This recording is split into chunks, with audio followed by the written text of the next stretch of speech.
Them no bad like me. Yeah, this is the Heat Man and Fadia hitting it at 88.5. You don't know.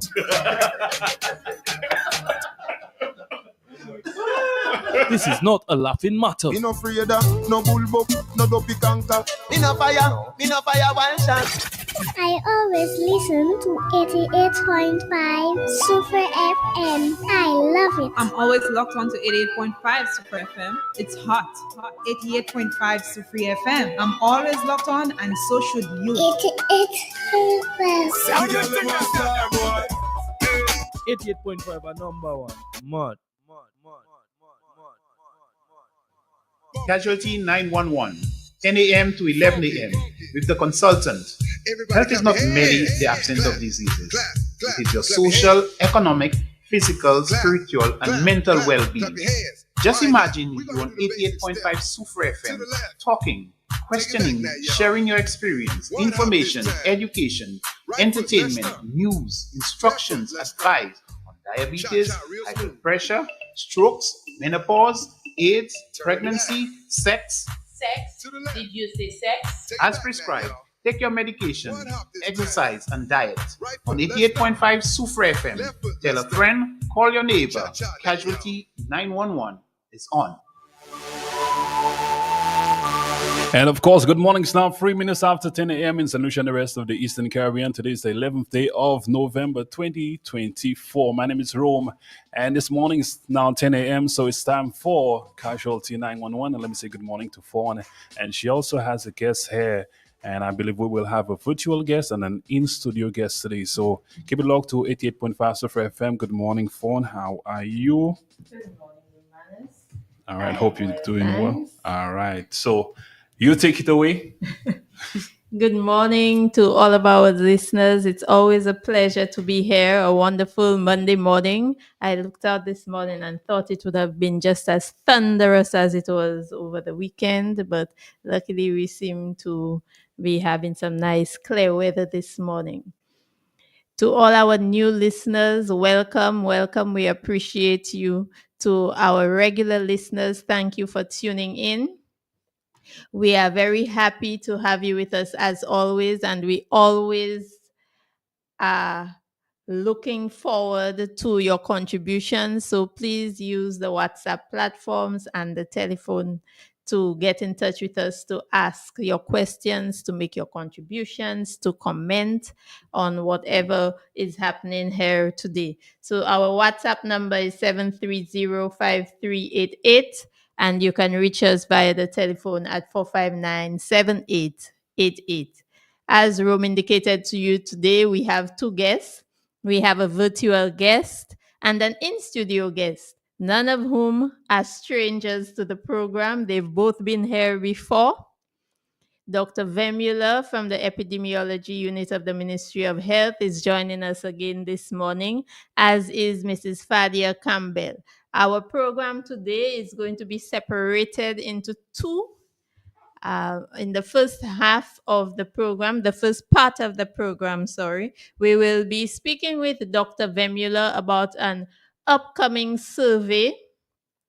And it is very important that all of us who need to hear about it, or for those of you who may not be directly involved, but you may hear about it out there, and at least we would like you to have correct information that can be shared with others. In the second part of the program, we will be talking about diabetes. This month is Diabetes Awareness Month. Well, actually, the day is the 14th of November, but we have somewhat adopted the entire month for diabetes awareness.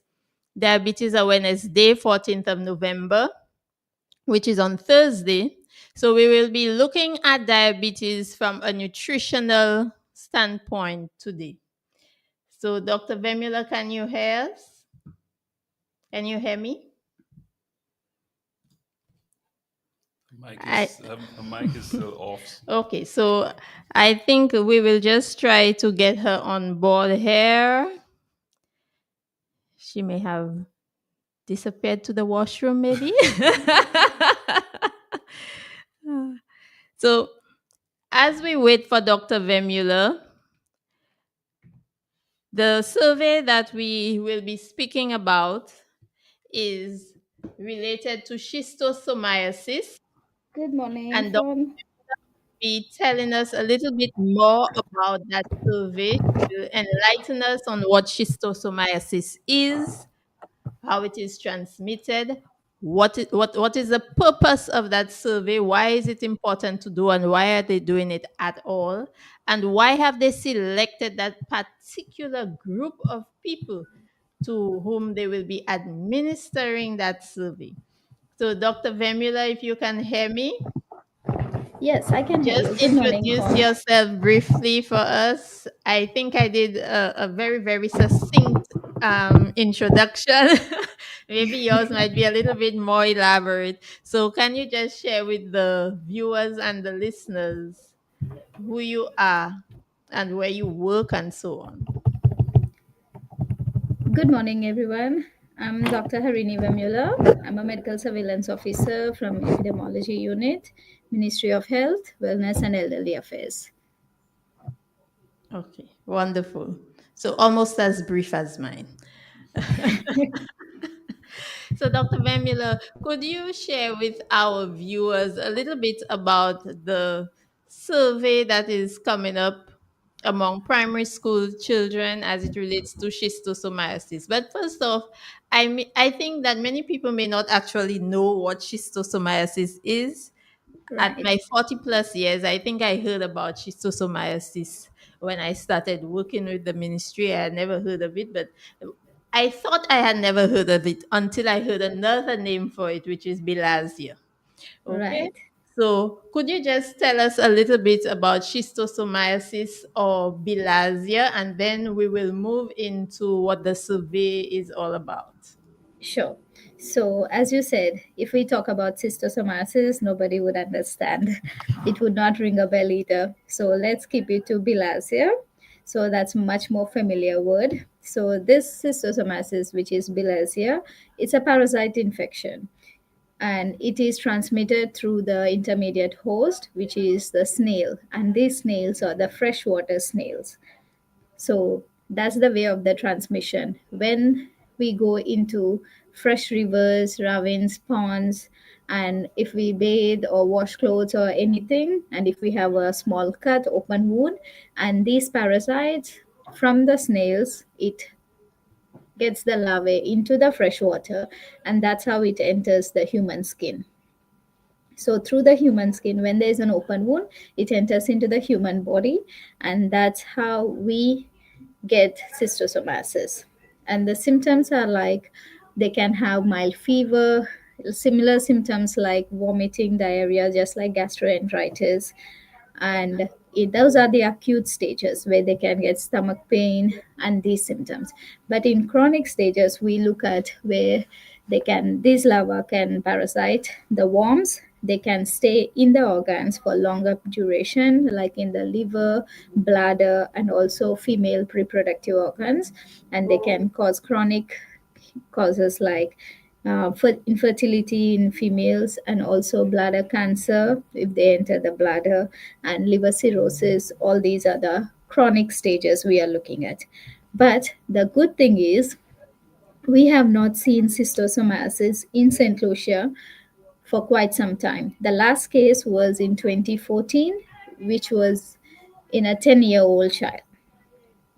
Okay, so yes, schistosomiasis has been there in the past because of our way of sanitation, like let's say in 1980s, 1970s, and things have changed. We moved from the pit toilet to the western toilets, less bathing in the fresh waters and rivers, the ponds and those things. And children must say they are not, before it's more adventurous, everybody is in the forest exploring the nature. Things have changed. So we have not seen any cases of cystosomiasis since then. Somebody get to you. Okay, fine. So sorry about that. Um, Ministry of Health did a survey in 2017 in children ranging from 8 years to 11 years. That's from grade 3 to grade 6. and they targeted 62 primary schools, and the children were randomly selected. And can you all hear me? Yes, we're hearing you quite clearly. Okay, so that when the children were randomly selected, the sample size was 2,242 children, and all these samples were sent for testing, and they all came back negative. So since then, so that one for sure we can say in 2017 a survey was done, and for school children it was negative. Okay. So So, we don't have no schistosomiasis on the island. So, Doc, for the benefit of our listeners out there who are probably wondering, so if we have not had a case in such a long time, and you did a survey, the ministry did a survey in 2017, and there were no incidents, there were no cases, why are we repeating the survey? And why are we having the survey among school children of that age? Right. Yes, that's a good question because we want to know if there are no cases, why, right?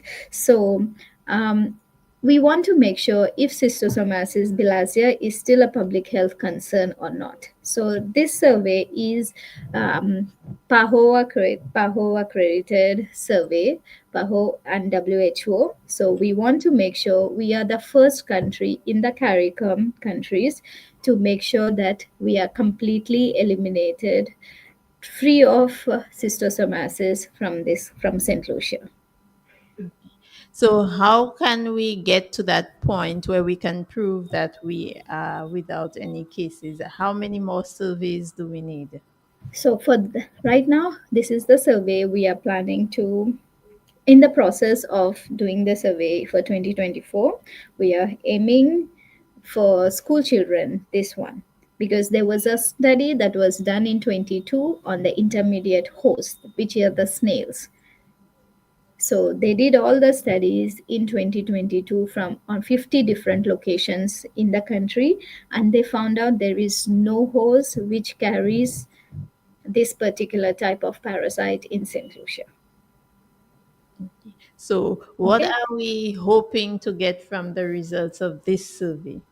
So the target that we have for 2024 is for the school children 8 to 11, and we are hoping to completely say that we are St. Lucia is free of schistosomiasis, and we have eliminated the transmission process through the host, which is the snail. So we are free to say that we don't have schistosomiasis on the island. So this is the process of verification and to get the certificate that we are completely eliminated schistosomiasis bilharzia. Okay. So, Doc, in as it relates to the random selection of the participants, would you like to explain how that random selection is done? Yes, so the children that we are targeting is from grade 8 to 11, which is grade 3 to grade 6, because at that age, the children are very adventurous. They want to explore and they want to know what's happening in the outside world. So that's the reason to select these children. This is the age group. And the children are selected randomly. So the selection takes place from first child of the class registers to the every fourth child, so which is a random selection. Okay. So no child who is selected for the the location where they live, No, or the address, or for anything other than how they fall in the class register. exactly. So it's a complete random selection. Okay, wonderful. So when the participants have been selected, how soon are you hoping to implement that survey? Okay, from last week, we have started to disseminate because we need a consent form from the parents. So we have disseminated the envelopes with the consent form and the fact sheets for the students who are selected. So all schools, the 52 schools, I have received the envelopes, the packages, and it was sent to the parents. So once we receive all the information, the concern from the parents, we are going to look at them and then start the parent teacher sensitizations so that the parents needs to understand what's my child going through. So we are going to have meetings with the parents who are selected, whose children are selected from different schools, and then we're going to sensitize them about the survey, about bilharzia and everything. And once we have all the information back with the concerns, we are aiming to start by end of this month. Wonderful. So, is there any content from the questionnaire that you are able to share so people have a general idea of what the children are being asked? Are you able Yes. to share any of it? Yes. So, in terms of the survey, I want to say this is not a survey where we are doing question and answer type. This is the place where the child is going to get a finger prick, a needle prick. It's just like how we check our diabetes, check our glucose. It's going to be a small prick, and we are going to take a drop of blood that is put on the leaflets of the samples, and that is sent to the lab for the testing. The good thing is, the previous survey in 2017, we have done urine and stool along with the blood test, the finger prick. But for this year, we are only doing the blood test alone, because this is more what studies showed, research showed, is the blood test alone is more accurate. So we are eliminating the urine and stool samples. Okay. So, Doc, what's in place for all those children who are terrified of needles? We have four teams. I know. I myself have two boys and who are scared of needles sometimes. So I know, but imagine sometimes children are more stronger than grown-ups. We have adults who sees a small needle and they are fainting already, and the children are more stronger than adults. We have teams in place where we have a nursing supervisor, we have teams where we have the nurses who is going to do the pricks, and we have our health aides and health educators and everybody. And then we are going to the different schools for the children to understand the process, because whatever I am talking, children may not understand what we are doing. So we have to go down to their age and explain to them and settle them around so that we can able to do the test and feel they have to be comfortable. The children have to feel comfortable. So once they're okay with it, then we will go and do the procedure. Before that is we also double check with the consent forms that the parents have signed, and we explain the same procedure about this survey again to the children so they understand to what's happening. Okay. So, will there be any privacy given to the children? Because children sometimes can tease the others about how they're Yes, behaving in those situations. yes, definitely. Because this is something that we have to do with one-on-one. So definitely there would be privacy. In the schools, there have designated rooms that we already spoke to the principals. So the designated room is available, allotted when we start doing the survey. So the teams would be there and the children would be called one by one, so that nobody would can able to peep in, or nobody can start to point out to that particular student. Okay. Are parents allowed to come in to give moral support? If they want to, yes. If they want to, they okay, wonderful. So, Doc, will the results once they are available, will they be shared with the general public? The results of the individuals testing would be shared with the parents. In terms of the total The survey survey. results, once it is available, once it's done and it's ready, it will be shared with the public. Okay. And what sort of timeline are we looking at? Means if everything goes well, we are looking by February, March to get everything, to get the results back, for us to analyze the readings, analyze everything by February and March. Wonderful. So, Doc, is there anything else we need to know about this survey that we have not touched upon yet? Did I miss something? No, Vaughn, you have covered everything. So one thing I would want to emphasize again is I know these are the children that we are going to. So the parents are the ones that have to decide for them, and we are completely waiting on their consent forms once we receive them. And also, the bigger the sample is, the better the results. So that depends on the parents. So once we get the positive consents from the parents, then we can get larger samples and our results would be more wider. Instead of when we have the narrow results, then we would not able to completely say whether it is true results or not. So we really and truly want the buy-in of the parents. We want them to understand the purpose of the survey. We want them to really give their support. Definitely. Although sometimes people think in terms of what are the benefits to them personally. We get that a lot. So in One thing I terms of can, personal sorry, benefits, sorry, Miss One. You see, this is Schistosomiasis is still a public health concern to a lot of countries in the world. If you look at Middle Eastern countries like Africa and stuff, there is still schistosomiasis, and it's still a major hazard for the public health. So we are at a stage where we are completely eliminated from it.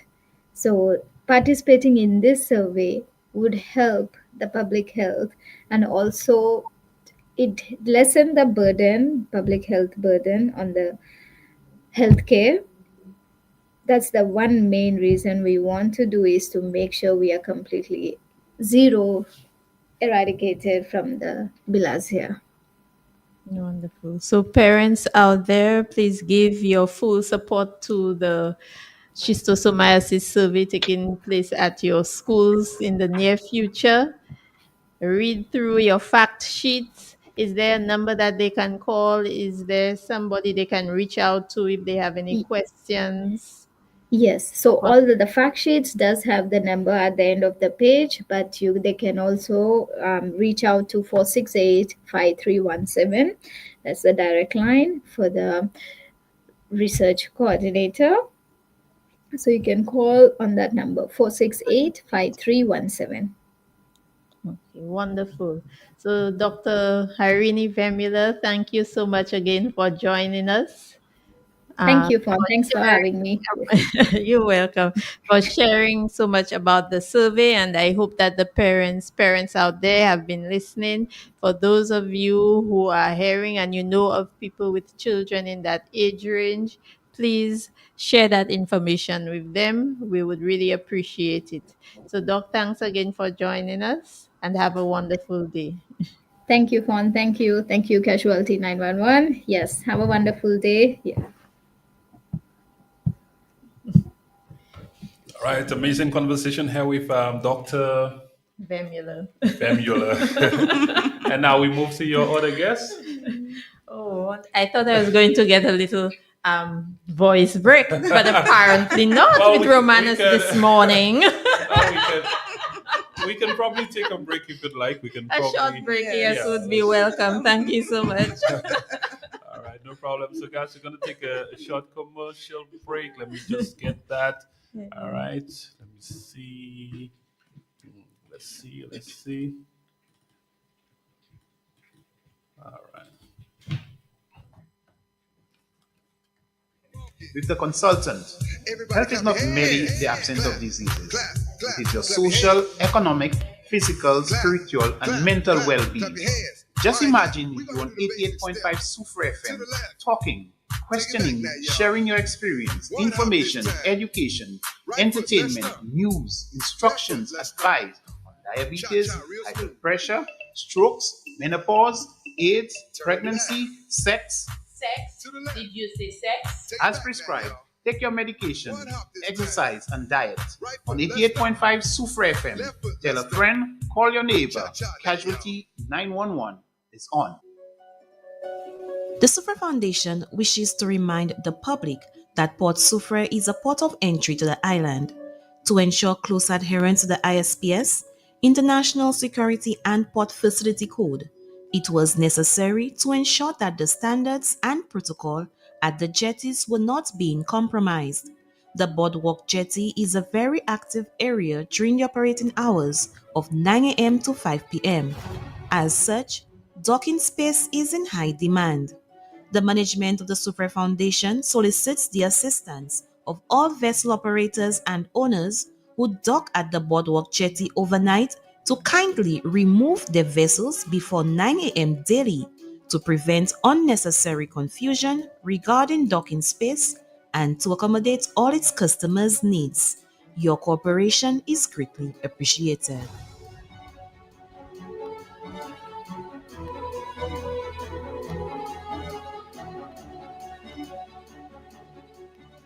COVID 19 has changed education. Let us take on the challenge head on. This changing situation calls to attention a new orientation. Parents, students, teachers, we are all in together. Students, your education is your responsibility. Parents, be closer and more proactive in this reality. Teachers, innovate, recreate, show your practicality. Students, no time to linger. Parents, no time for anger. Together, we can conquer. This is a message from the staff of the Sufre Comprehensive Secondary School.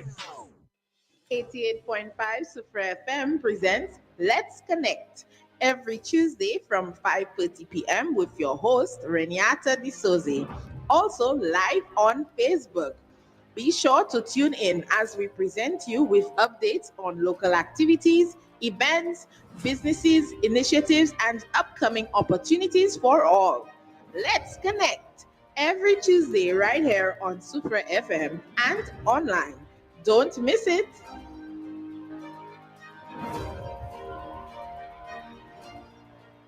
Casualty 911, 10 a.m. to 11 a.m. with the consultant. Health is not merely the absence of diseases. It is your social, economic, physical, spiritual, and mental well-being. Just imagine if you're on 88.5 Sufre FM, talking, questioning, sharing your experience, information, education, entertainment, news, instructions, advice on diabetes, high blood pressure, strokes, menopause, AIDS, pregnancy, sex. Sex? Did you say sex? As prescribed, take your medication, exercise, and diet. On 88.5 Sufre FM, tell a friend, call your neighbor. Casualty 911 is on. And of course, 29 minutes after 10 a.m. in St. Lucia and the rest of the Eastern Caribbean, welcome back to Casualty 911 on 88.5 Sufre FM. This morning we have our host here, Miss Fawn, and also her guest, and we'll be speaking about Diabetes Awareness Month. Don't forget to make a contribution. You can call 730-5388 or 459-7888. We also have WhatsApp, so you can send a WhatsApp message if you have any question. So, Miss Fawn, over to you. Thank you so much, Romanus.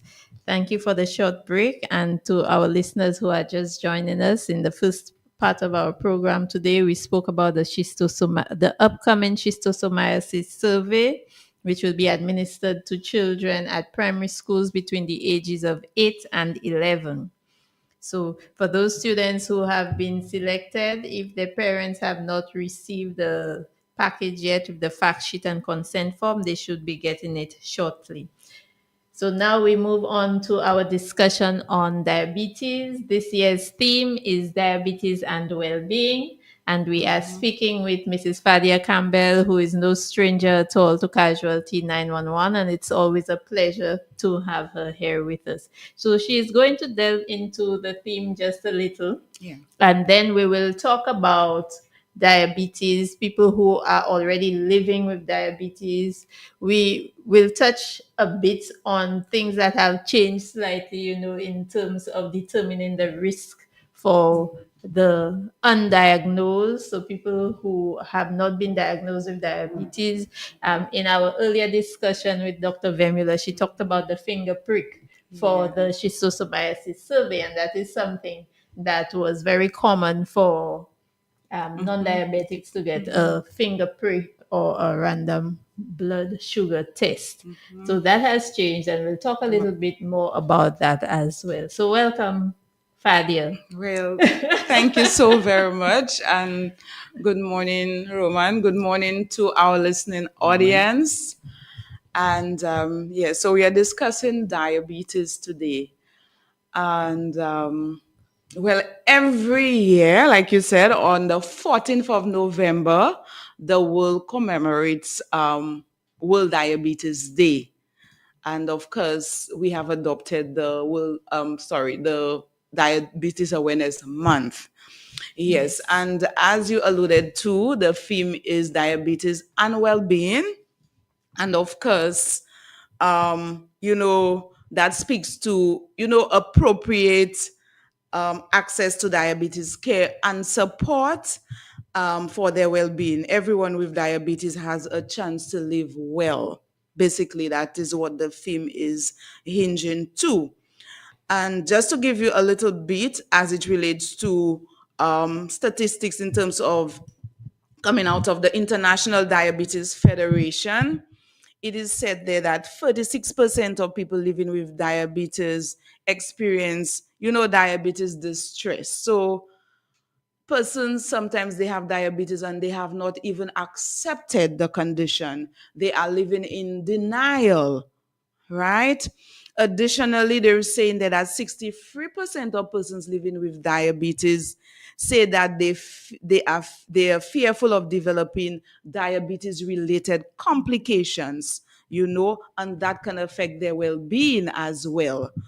And also 28% of persons living with diabetes find it hard to stay positive in relation to diabetes. So it is a very complex situation.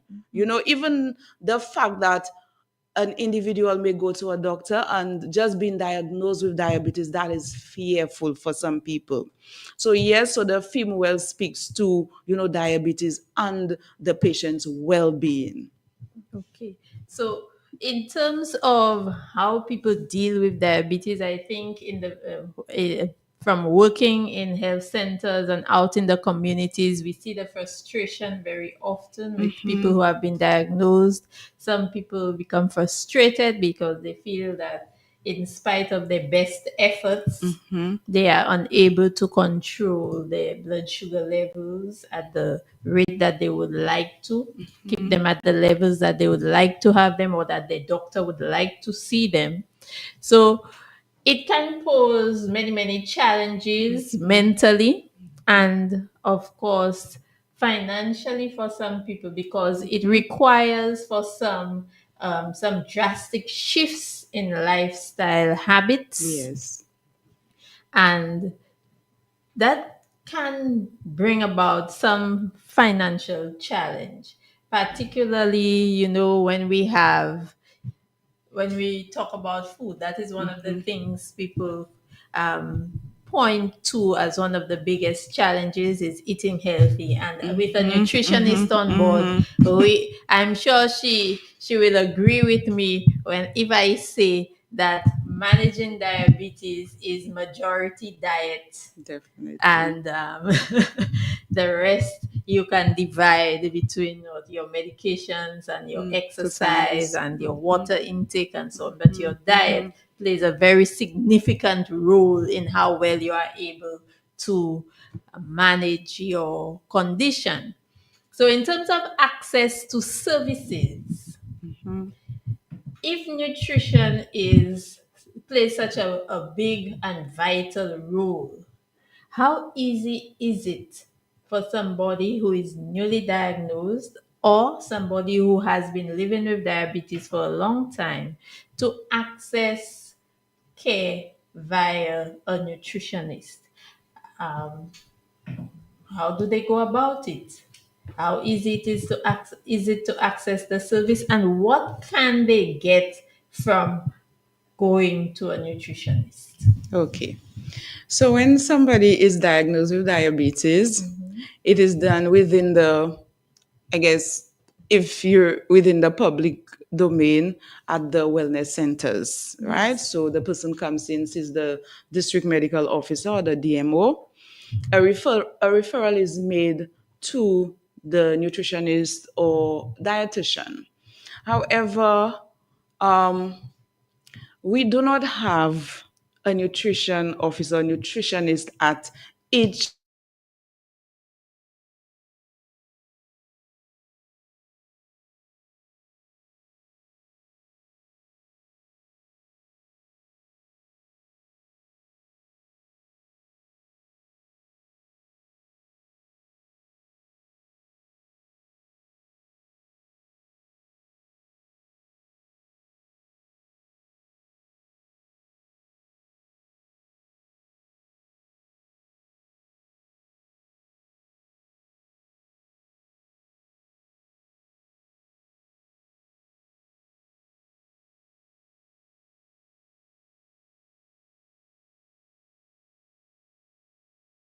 Wellness Center, Delce, Montrouge, and Lafayette. Font Saint-Jacques. Thank you. In this region. Yes. So one nutritionist or nutrition officer will be responsible for all of those. Definitely. Yes, definitely.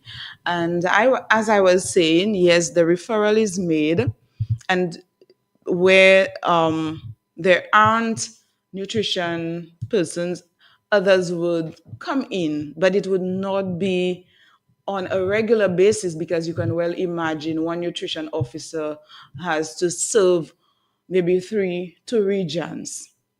All right, so the referral is made and the patient is seen, can access the nutritional services at the wellness center.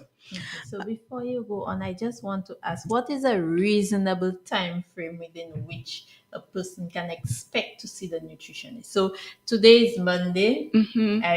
I've just been diagnosed. I've had all my tests and so on prior, and the doctor has said to me today, so and so you have diabetes. I would like you to see the nutritionist. I'm going to give you a referral. How soon? What's a reasonable time frame in which the person would see the nutritionist? So let me speak for myself, because I work in Region 5, which is the Vieux Fort region. So that ranges from Labrie to the outskirts of Vieux Fort, right? But my base is in Labrie Wellness Center and Vieux Fort Wellness Center. So let me speak for myself. So when the referral is made, sometimes I may not be at the health facility at that time. However, our very efficient nurses, they would take the patient's contact number. So when I get back to the office, I will go through my list, see the number of appointments that I have, and make the call so that the person, I can arrange with the client to come in on a day that is convenient to both of us. Yes. So it can range from if I am at the clinic, the day that patient can be seen by me. If not, maybe within a week or a few days, that person should be able to get a nutrition appointment. That's a very short time frame. And Yes. that is wonderful to hear, because, Yes. in the public system, people tend to have the impression that, you have to wait very long to access all services. So that's very good to hear. And as you said, you're speaking for yourself, so it may vary across the regions. Yes, definitely. Depending on many factors. Definitely. Okay. You are correct. Okay, so that person is recently diagnosed, or they have been diagnosed and they're referred to you and they come into you. What can they expect? Because they're coming in, probably they have not even really accepted that fact, and they're coming to you. How do patients usually present? How do clients usually present? Do you get people, sometimes who speak as though they do everything right, and they cannot understand why they have to come to you? How do you deal with that? And the other thing I would like to do, just walk us through, what can you expect when you go to the nutritionist? Is it that the nutritionist is going to say, well, look at your weight. My goodness, you have to go on a diet. No. Is that how it works? Tell us. Not this one here. So when the patient comes in, there are times they come in and they say, Miss, I don't know what to eat. That is usually a statement that is made. They do not know what to eat. Miss, I do not know what to eat. The doctor said I have diabetes and I really don't know what to eat. I have stopped eating all the fruits. I don't eat this and I don't eat that. They come confused. So there are times they get some advice from friends that may not necessarily advise them correctly. So they come with confusion.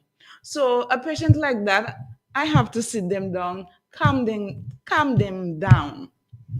So the service that is provided starts with a nutrition history. So I need to take a history from the patient because I want to know what you're eating, how you're eating, what are your dietary habits, your food choices. So we work through all of these.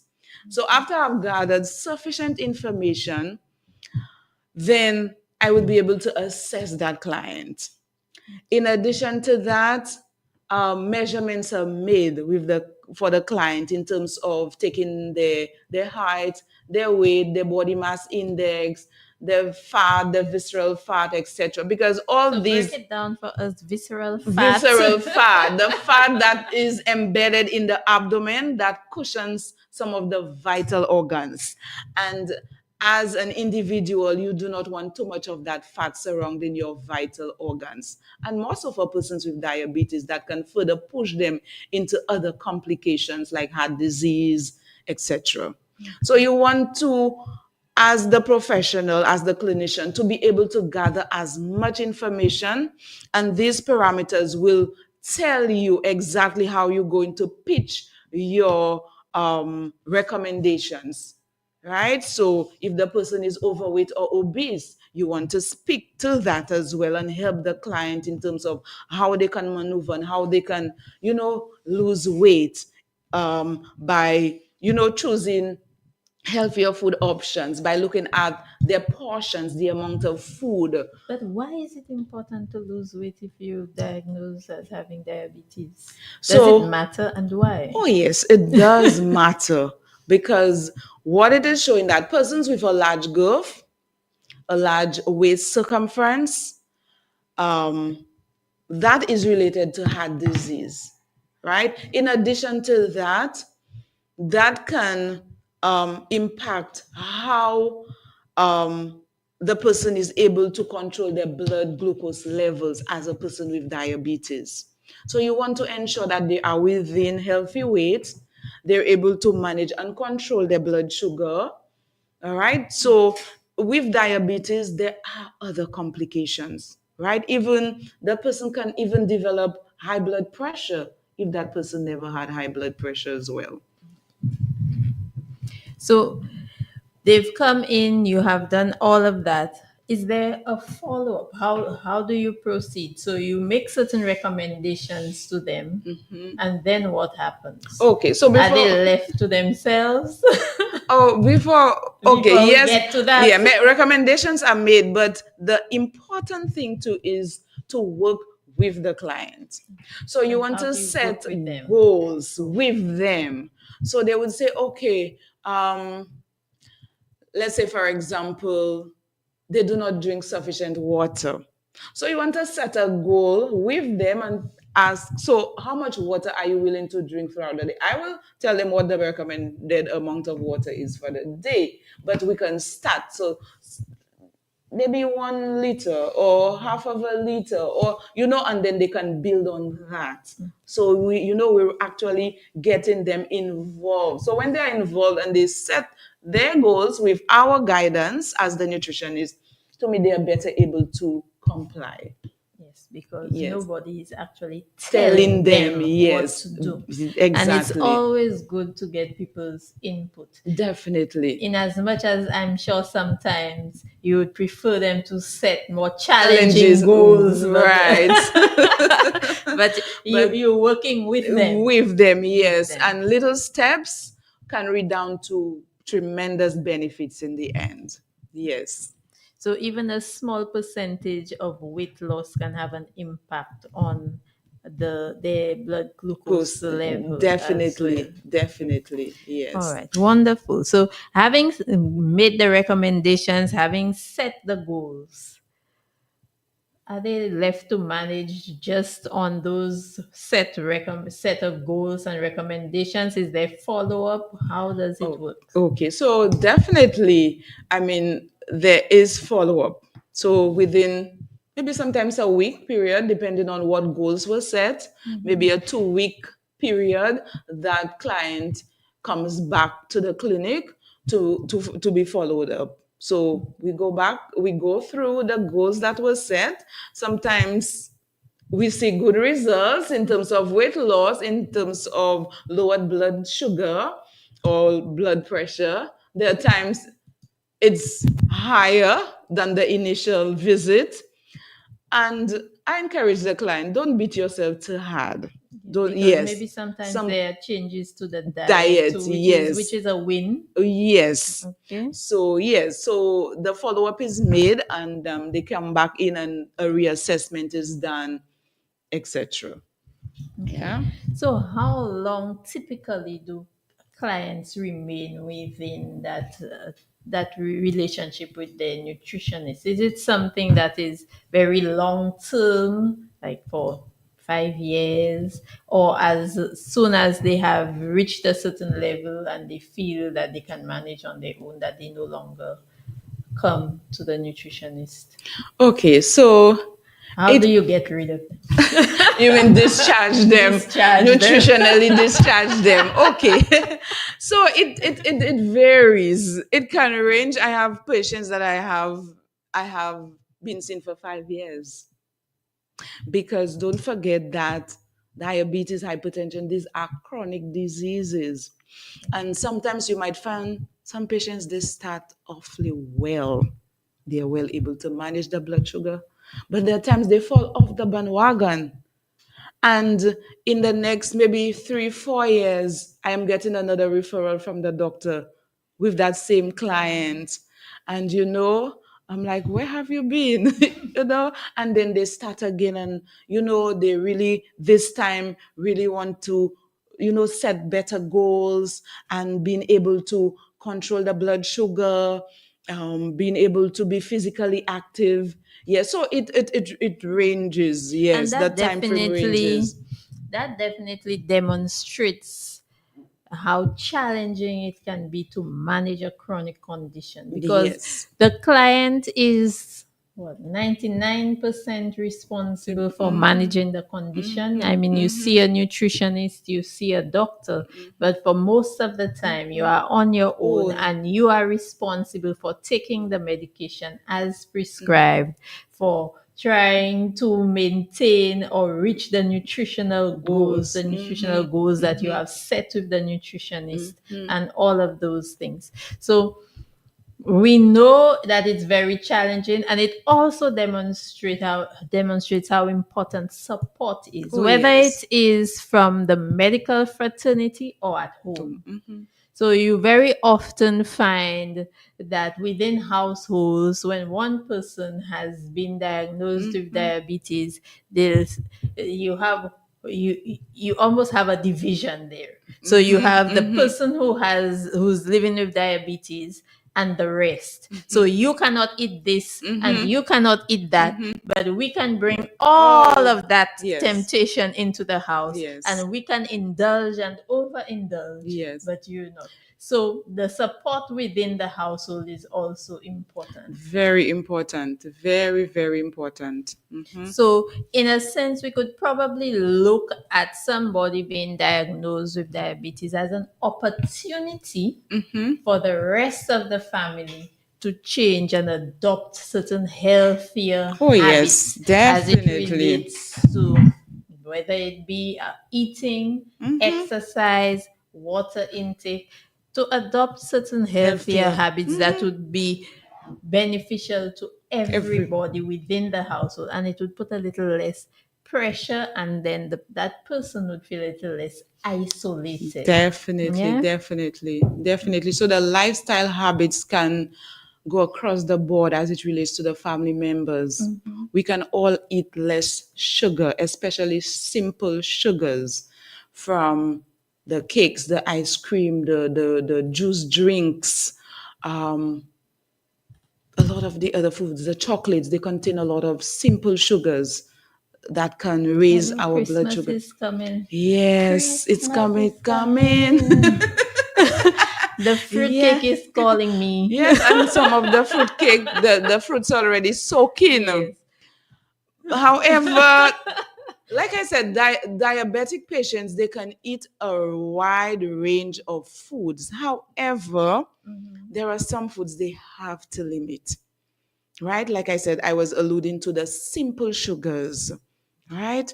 That is important. So there are times you might have to just, swap it up a little bit. So let's do some simple swaps. Okay. Let's see if we can think of a few simple swaps. Okay, so say for example, somebody likes soft drink, an orange soft drink or a red soft drink. Yes. So what's a swap? A swap would be a fruit juice instead. Yes, a fruit. Now, when I speak about the fruit juice, no sugar added to that. So you take the orange, you squeeze it, you get the juice out of it. Or if you have guavas, you can blend and have a fruit juice or passion fruit. So you can avoid adding the sugar. Now, that is one of the issues that people with diabetes have, because the things that they like, usually, like the things that we would like them to swap out, they're usually very convenient. So it really takes an actual change in your mindset. Definitely. To adopt those habits, because if we're looking at convenience, it's a perfect grid lah. It is true. It is true. But it's really a mindset change that we need to actually understand why we need to make those swaps. Definitely. So I will not put too much pressure on you right there.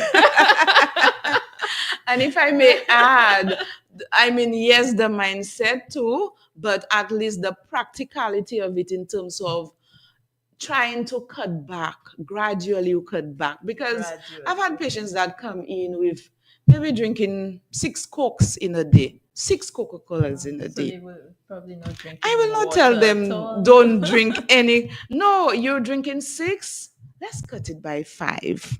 Week 2, let's cut it by 4, and so on. So that period of time, it gives the body the opportunity to adjust and to be able to, get rid and wean themselves off all of that sugar. Yeah, so gradually, the gradual practical habits. I'm just playing devil's advocate. I'm sure you know that. I know. Yes. So all of that shows the challenge and the need for support. Now, we spoke a little bit about family. Do you ever have family sessions? So, for example, somebody is newly diagnosed, they're having a very difficult time making those changes to their dietary habits. Do you ever ask them to bring along the people who live with them in the household? Absolutely. Particularly those who are directly responsible for cooking the food. Yes, so there are times they come in with the client or with the family member with the condition, with the diagnosis, and we see it and we talk and we discuss. Yeah, that is so important. Even for children too. Children, I have seen those with type 1 diabetes, right? So their parents will have to come in and to be able to discuss the food, the dietary habits, etc. Yeah, so we do have group discussion, dietary counseling sessions. Yes. So in terms of food preparation, since you mentioned those responsible for cooking, in terms of food preparation, what are some key things that we should remember in terms of keeping our meals healthy if you're living with a chronic condition such as diabetes? Okay, so in terms of food preparation, you want to ensure that the method you use to prepare the food is healthy, right? And foods, okay, let's say, for example, frying. So you have fish, right? In terms of frying, you can choose to bake the fish, you can choose to grill the fish, you can choose to steam it. So these are healthy alternatives to the frying, because frying will cause you to use a lot of oil, right? And excess fat can redound to what? Weight gain. The quality of the fat can also increase what we call trans fats in the diet. So you want to sort of provide that healthy alternative. In addition to that, let's say the seasonings that you use, in terms of, do you use the packaged seasonings as opposed to the natural, the local, the different blends, the spices. These are healthier ways of preparing your food, so the method of preparation, what exactly are you using to cook that food, that is so important, especially for persons living with chronic condition like diabetes or high blood pressure. You want to limit your salt intake, the sodium intake, right? So these are all little ways that can actually help when we speak about dietary choices and dietary habits. Okay, wonderful. So you mentioned trans fat, and I remember some time ago you were on the program and we had a lengthy discussion about trans fat. But it seems to be, as the jeunesse would say, the young people, it seems to be trending, a trending topic. Yes. So can you you tell us a little bit about trans fat and whether it has any real impact on diabetes as a condition, in terms of if people eat or consume a lot of trans fat, what sort of consequence would it have as it relates to managing diabetes? Definitely. So trans fats, and more specifically, we're looking at industrially produced trans fats.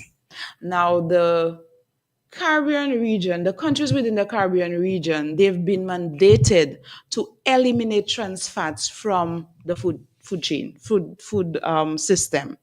And a lot of countries, they have eliminated that. The UK, they have eliminated trans fats from the food system. So now here in the Caribbean region, which includes St. Lucia, we have been mandated through the Ministry of Health to eliminate trans fats from the food chain. So right now we're at the stage of sensitizing the public. So you will be hearing a lot from the Ministry of Health through the Nutrition Unit, a lot of media presentation, going to the schools, etc. Because trans fats is a very unhealthy fat that's killing a lot of persons globally, like 200 and something, 100,000 people globally. And trans fats, the way it is done industrially is that they take vegetable oil, they add hydrogen to it so that that fat, the outcome can be more solid. So for example, they take vegetable oil, add the hydrogen, and then you'd have something called margarine, right? So it's nice and solid, it is spreadable, but it affects the health through heart disease, strokes, etc. Additionally, you get trans fats in packaged products. So cookies and cakes and pastries, margarine and butter, they contain trans fats. And in order for a consumer to know that this product has trans fats, you have to look at the nutrition facts label, look at the ingredient lists. So as long as it is listed, there is an ingredient that say hydrogenated oil or hydrogenated fat or even shortening, that is pointing to that food has trans fats.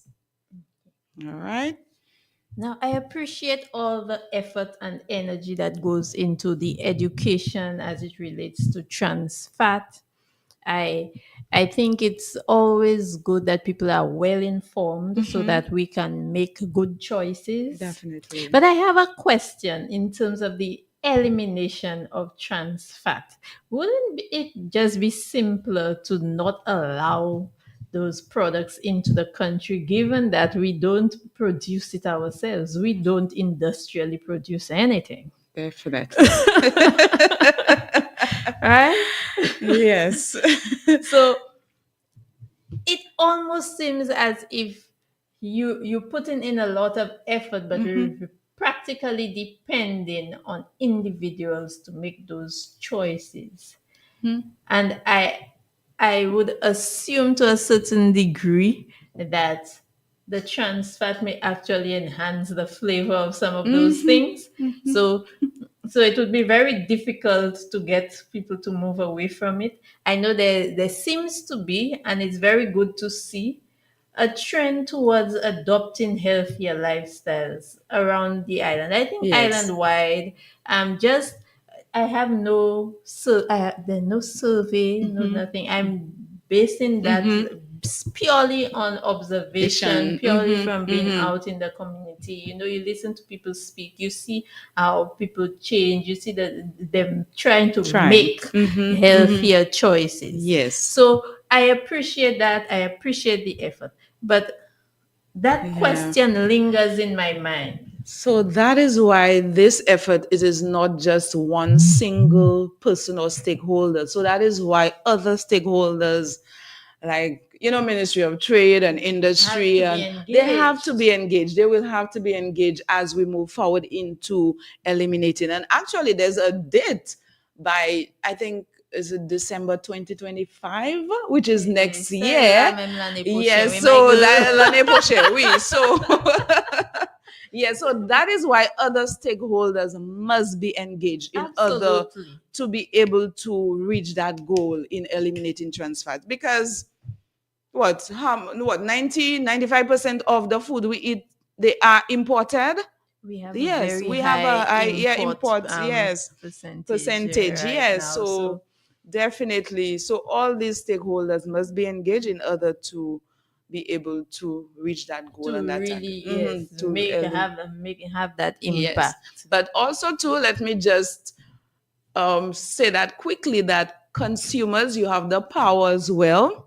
So when you go shopping, you have the choice to buy or not to buy the product. So tell us again what we're looking for on the So you're looking for label. It's a big word. It is called hydrogenated or hydrogenation. So the process by which they actually create that product to be able to have the trans fat. So the moment you see hydrogenated oil or hydrogenated fat, this is what you're looking for, or even shortening. Shortening speaks about lard, right? So all these are fat, saturated fat, unhealthy fats that can clog the arteries, that can cause heart attacks and strokes, etc.